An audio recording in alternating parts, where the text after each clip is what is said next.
రాయదుర్గం భూముల వ్యవహారం తీవ్ర దుమారాన్ని రేపుతోంది. 1000 కోట్లకు పైగా విలువ చేసే రాయదుర్గం నాలెడ్జ్ సిటీ భూమి వేలాన్ని ఎస్బీఐ కోర్టులో సవాల్ చేయడంపై ప్రభుత్వం సీరియస్ అయింది.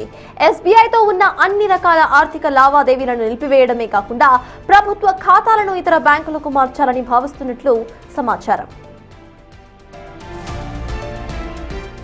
జూన్ 1న టీజీఐఐసి భూములు బహిరంగ వేలం నిర్వహించింది. దేశంలోనే రికార్డు స్థాయిలో ఎకరా దాదాపు 204 కోట్ల రూపాయలు పలికింది. అయితే ఈ వేలాన్ని సవాలు చేస్తూ ఎస్బీఐ హైకోర్టును ఆశ్రయించడంతో ఒక్కసారిగా సీన్ మొత్తం మారిపోయింది. 2010లోనే 13 కోట్ల 33 లక్షలు చెల్లించి 5.09 ఎకరాల భూమిని కొనుగోలు చేశామని, ఆ భూమి ఇప్పటికీ తమ స్వాధీనంలోనే ఉందని ఎస్బీఐ వాదిస్తోంది. తమకు కేటాయించిన భూమిని ప్రభుత్వం ఏకపక్షంగా అసలు ఎలా వేలం వేస్తుందని కోర్టు మెట్లెక్కింది ఎస్బీఐ. ఎస్బీఐ వైఖరిపై ప్రభుత్వం తీవ్ర అసంతృప్తితో ఉంది.